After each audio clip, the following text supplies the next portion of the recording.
What's up, everybody? Welcome back to my channel, Clemente Collector, and it's day 3 of the National.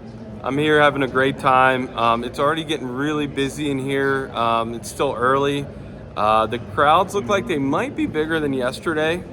Yesterday was day 2, Thursday, and it got so packed in here. A lot of us left around 2 p.m.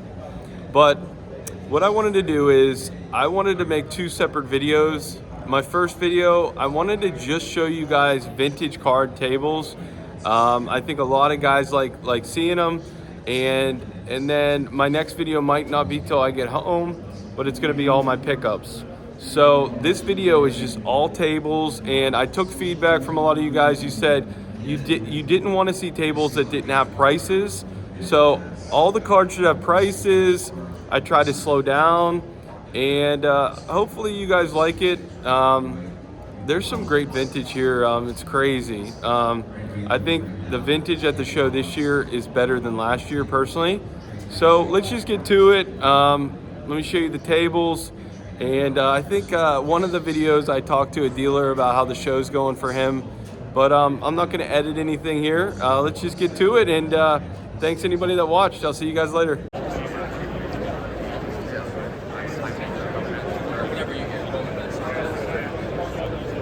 Being a Yankee manager of Brews also just earns value.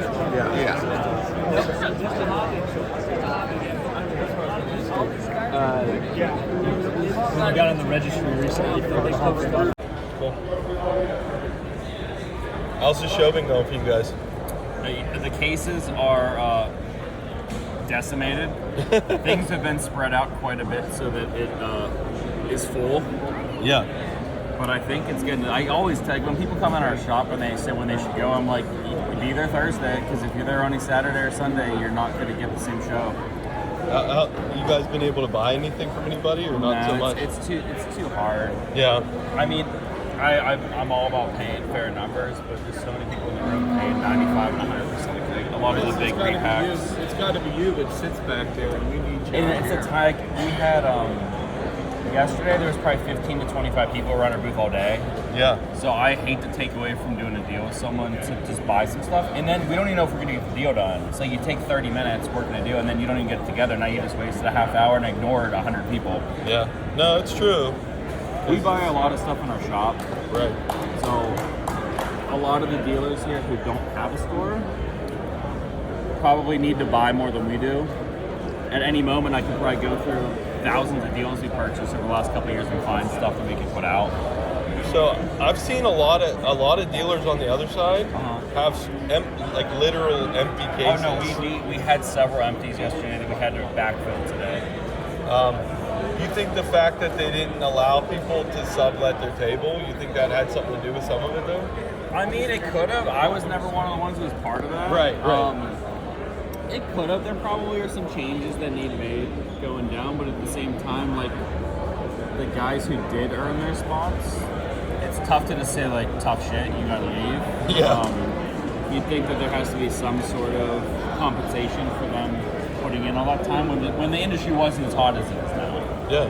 I mean, this is like our 15th national setting up, and we do like in one day is similar to what like a whole show used to be. So. And we don't know what happened too. Like some of these dealers that have like weaker setups, who knows what maybe they had a massive show 2 weeks ago and they just haven't been able to refill. Yeah. What surprises me though is some of them have like multiple tables, and I'm like thinking to myself, well, don't you guys have a choice? Like so, they say how many tables you want? So a booth is 3 tables. Okay. That's the minimum. Use 3 tables. Gotcha. And a lot of us have 2 booths, and like us, like we do a perfect split usually of half vintage, half modern. I think one of the bigger issues though with all the dealers who want to get in, it's not dealers who have subpar stuff holding the back, it's the fact that there's so much corporate. A lot of the bigger corporate booths take away. I think if they tightened up some of the corporate stuff, like no one in particular, but like there's a bunch of these corporate spaces need 2,000 square feet. Right. Could they tighten it up to 1,500 and get 5 more booths there, 6 more booths there? I'm also not making any calls, so it's like How long have you guys been setting up in the national? I think we've done 15 total, 16 total, but like 12 straight. 12 straight. Yeah, we've done every national straight since like 2012, I think, but we did several before that. Well, here's a question because it's always hot players, especially with where you're at geographically, right? So you're in Cleveland now. Yeah. What's been some of the players that have been most asked about?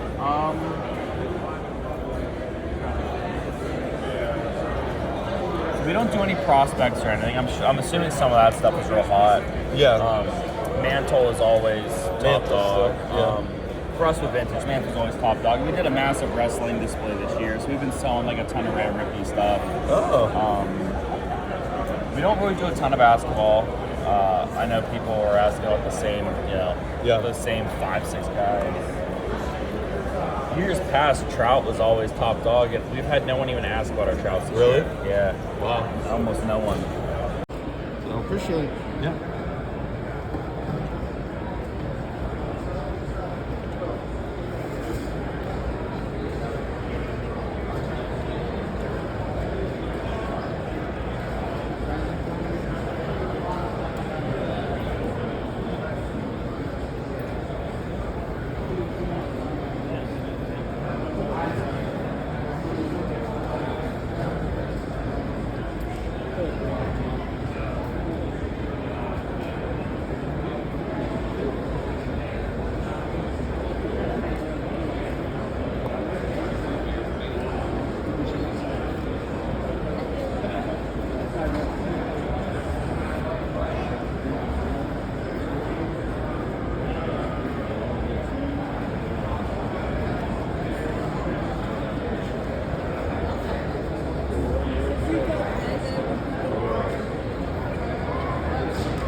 a mantle up there that's upper deck authenticated as well.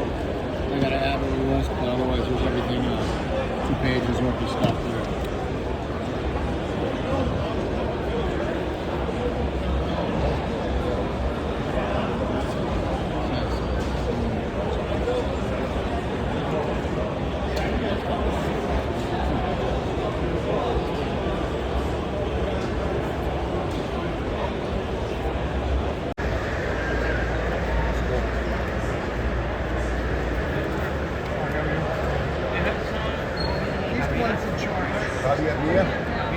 I don't have a dog. She's the boss. I'm the figurehead. Sounds like my wife. Yes. You may want to take a picture of this case. You don't see this one too often. Okay. It's got a little rare back.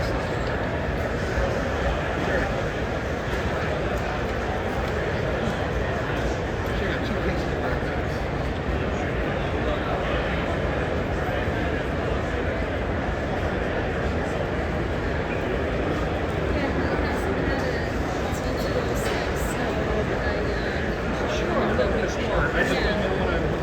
Well, you know, there's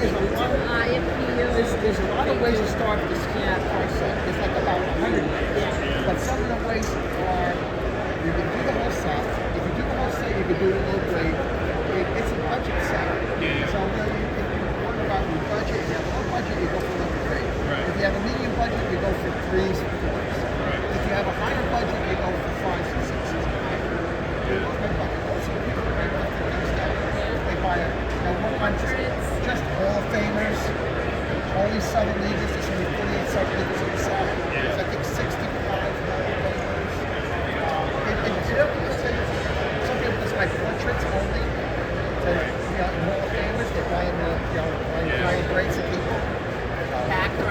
Backruns of certain players. The fact that they survived alone to me is amazing. You know what I mean? So, and he's been in it a couple of years, so I just want to get him some. I think it's a great way to do it.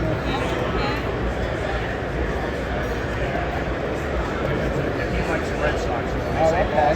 or like, I do have a Tris speaker ready. a what? Speaker. I got one.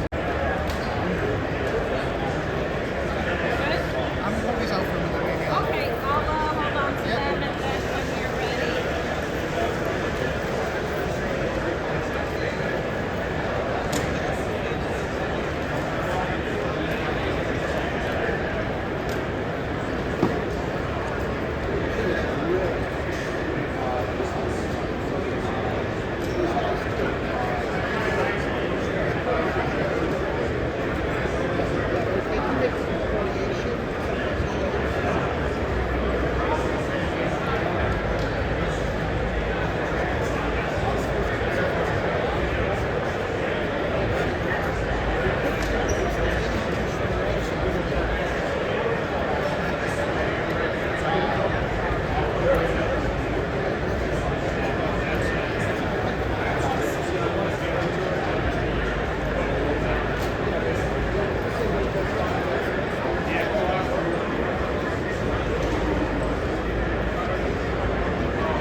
What grade is the Niles? The Niles is a 1.5 and this one's a 3.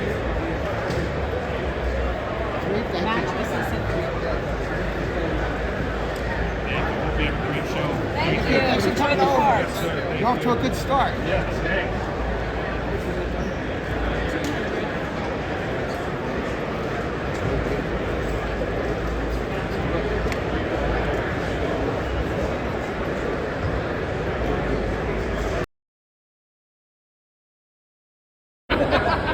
See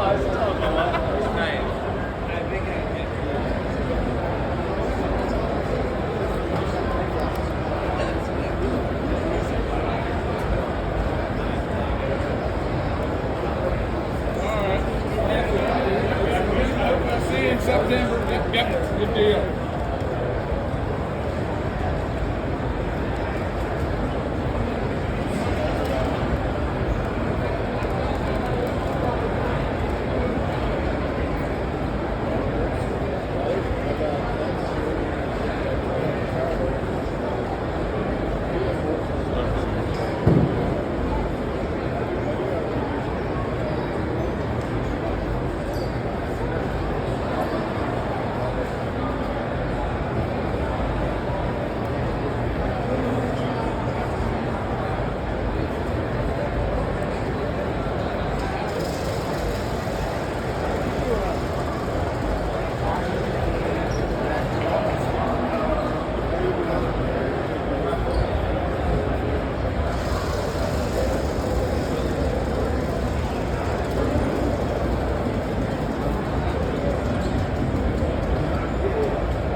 Clemente shoes. Some tag on them.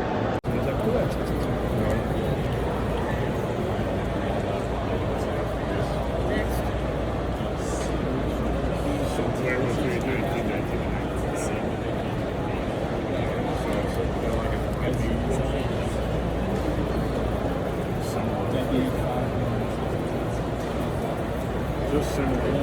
Yeah, everything. I just love it. Even in 1902, like the hat was so okay. Yeah. It's so cool. Yeah. Anyway, the guy wanted to pay for it. If the price was an issue, like I will.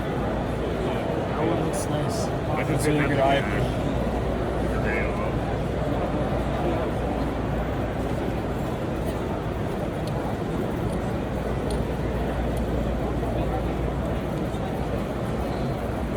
See, they have it back there.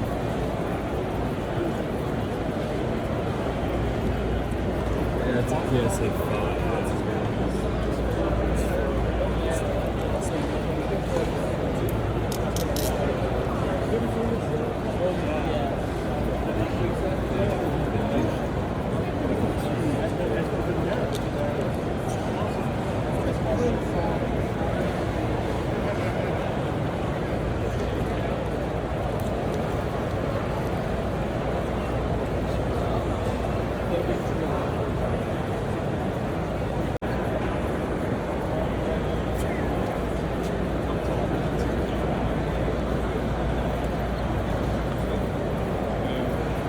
Like it stops, right?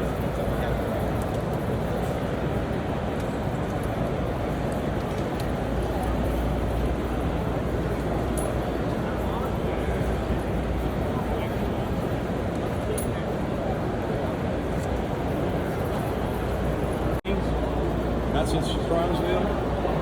I had to. You had what? What grade was that? I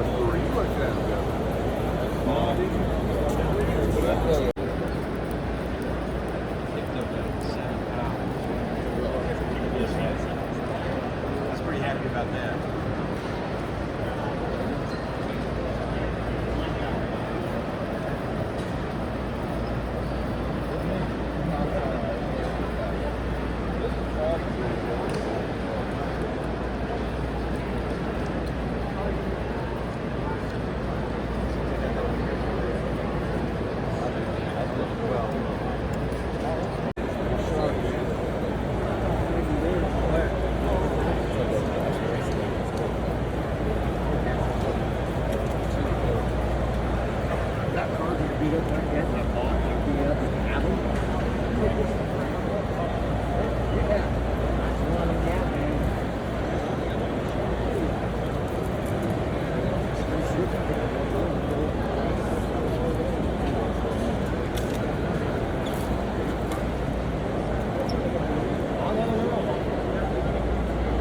Beat up, but